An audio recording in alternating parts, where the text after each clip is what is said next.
उपराष्ट्रपति थे। जब 26 जनवरी 1950 को हमारा देश गणतंत्र हुआ, रिपब्लिक हुआ, तो पहले राष्ट्रपति डॉक्टर राजेंद्र प्रसाद और उपराष्ट्रपति के रूप में डॉक्टर राधाकृष्णन जी ने ही शपथ ली थी। और 1962 तक ये उपराष्ट्रपति के पद पर रहे। 62 में जाकर के मई 1962 में इन्होंने भारत का सर्वोच्च पद, प्रथम नागरिकता का पद, सर्वोच्च पद, भारत का अध्यक्षीय पद, राष्ट्रपति पद ग्रहण किया और 1967 तक, मई 1967 तक उस पद पर रहे।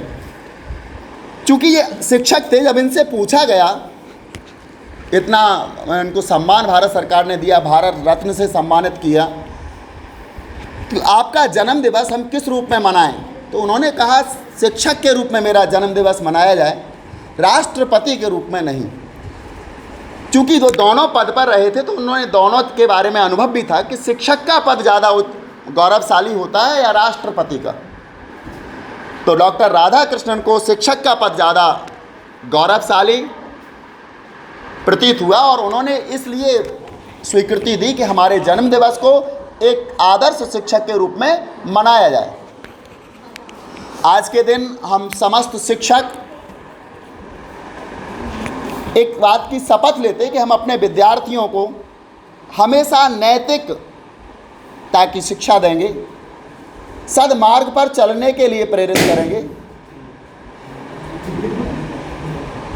और हमारी संस्कृति, चूँकि डॉक्टर राधाकृष्णन जी संस्कृति के वाहक थे तो हमारी संस्कृति पर भी वो जोर देते थे। तो संस्कृति को हम अपनी को सजीव बनाए रखेंगे, दूषित होने से बचाएंगे, हमारी संस्कृति पर किसी अन्य संस्कृति की काली छाया नहीं पड़ने देंगे। अन्य संस्कृतियों की से आशय हमारे यहाँ पश्चिमी संस्कृति का लिया जाता है। क्योंकि पश्चिम देश के लोग यहाँ आए, यहाँ पर शासन किया, भारत को उपनिवेश बनाया, तो उनकी संस्कृति की छाप हमारे ऊपर दिखाई देने लगी थी। तो डॉक्टर राधाकृष्णन जी का यही स्वप्न था, हमारे देश की संस्कृति सर्वश्रेष्ठ संस्कृति है और हमें इसको बचा के रखना है। हमारी संस्कृति को हम कुछ अपने व्यवहार से, अपने आचरण से बचा कर रख सकते हैं। जैसे अगर हमसे कोई व्यक्ति पहली बार मिलता है तो हमको उससे हाथ नहीं मिलाना है, हाथ जोड़ करके उसका अभिवादन करना है। ये हमारी संस्कृति का प्रतीक है। हमें इस बात में अपने आप को ये नहीं समझना है कि हम दकियानूसी हो जाएंगे अगर हाथ मिलाएंगे, हाथ जोड़ेंगे किसी के समक्ष। हाथ मिलाना आधुनिकता की निशानी है। विद्यार्थियों, आपको अगर ऐसी बात मानते हो तो आधुनिकता का पता ही नहीं है। आधुनिकता होती क्या है इस बात को भी नहीं जानते। आज सुबह हमने कुछ विद्यार्थियों से चर्चा की और पूछा उनसे ये शिक्षक दिवस क्यों मनाया जाता है। ज़्यादातर विद्यार्थियों को इस बात का पता नहीं था। कहाँ हमारी गलती है, कहाँ हमारा दोष है, हमारा समाज कहाँ जा रहा है। हम अपने आदर्शों, अपने मूल्यों, अपनी परंपराओं को भूलते जा रहे हैं। ये हमारा और विद्यार्थियों का दोनों का, यानी शिक्षकों और विद्यार्थियों का दोनों का कर्तव्य है कि हम अपनी परंपराओं, अपनी संस्कृति को जीवित रखें और इसकी शुद्धता पर ध्यान दें। एक विद्यार्थी शिक्षा की मूल धुरी होता है। यद्यपि शिक्षक भी होता है, लेकिन शिक्षक के साथ साथ विद्यार्थी को डॉक्टर राधाकृष्णन शिक्षा की मूल धुरी मानते थे, क्योंकि शिक्षा विद्यार्थी के द्वारा ही आगे बढ़नी है। तो जितना इम्पोर्टेंट शिक्षक है उतने ही इम्पोर्टेंट विद्यार्थी भी हैं। बस बात इतनी है कि विद्यार्थी होना चाहिए, विद्यार्थी ना हो। बच्चे हमारा आशय समझ रहे होंगे।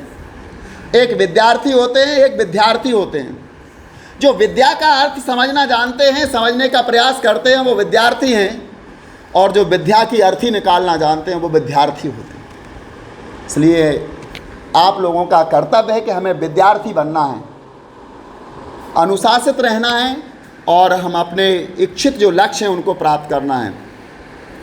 परिवार में, घर में, हमारे जीवन में एक गुरु की आवश्यकता अवश्य होती है। बगैर गुरु के हम आगे नहीं बढ़ सकते। आज के दिन हम समस्त विद्यार्थी अपने गुरुजनों का पूजन, उनका आदर, उनका सम्मान हृदय से करते हैं और हम हमेशा उनके ऋणी रहते हैं। गुरुजनों से कभी भी कोई व्यक्ति ऋण नहीं हो सकता। जैसे हम माता पिता के ऋण से ऋण नहीं हो सकते, उसी प्रकार हम गुरुजनों से ऋण नहीं हो सकते। हमारे परिवार में प्रथम गुरु हमारी माता होती है, जो हमको बोलना सिखाती है, मातृभाषा सिखाती है। उसके नाम से बहुत से ऐसे परंपराएं चली आ रही हैं कि माता के नाम से ही उनको संबोधित किया जाता है, जैसे मातृभाषा। कभी पितृभाषा तो आपने सुनी नहीं होगी, इसलिए माता को प्रथम गुरु माना जाता है। माता का हमारे निर्माण में, हमारे जीवन को सुंदर बनाने में बहुत बड़ा योगदान होता है। यद्यपि माता अनपढ़ हो, लेकिन उसके बावजूद भी वो हमारी प्रथम गुरु होती।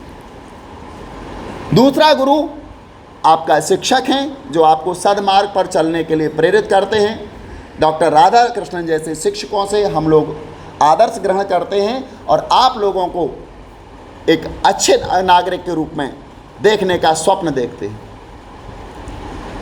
आप सब लोगों को शिक्षक दिवस की बहुत बहुत शुभकामनाएं। आशा करते हैं कि आगे से आप लोग शिक्षक दिवस के बारे में विशेष रूप से पढ़ते रहेंगे, अध्ययन करते रहेंगे। और इस अवसर पर यहाँ उपस्थित हमारे पूजनीय पिताजी, जो कि हमारे प्रथम गुरु हैं, हमको सर्वप्रथम शिक्षा इन्हीं के द्वारा प्राप्त हुई थी और हम सबसे पहले उनके चरणों में नमन करते हैं। और हम अपने आप को बहुत सौभाग्यशाली मानते हैं। शायद है कि आप लोगों ने इतने लोग देखे हों कि एक कार्य स्थल पर कोई व्यक्ति काम करता है और वहाँ उनके पूजनीय पिताजी की उपस्थिति यदि होती है तो कार्य वो बड़ा आसान हो जाता है और आशीर्वाद मिलता रहता है। ईश्वर से हम उनकी दीर्घायु की कामना करते हैं और आशा करते हैं कि हमें उनका आशीर्वाद ऐसे ही मिलता रहे। और हमें समय समय पर जीवन में बहुत सारी समस्याएं आती हैं, उस समय वो हमको सद्मार्ग पर चलने के लिए प्रेरित करते हैं। आप लोग भी अपने माता पिता को प्रथम गुरु मानते हुए उनके चरणों में वंदन करें। एक बार सब लोग हाथ जोड़ करके अपने अपने प्रथम गुरु के लिए शीश झुका करके वंदन करें। गुरुर्ब्रह्मा गुरुर्विष्णु गुरुदेवो महेश्वरा गुरुर साक्षात परम ब्रह्म तस्मै श्री गुरुवे नमः। हमारे आदरणीय शर्मा जी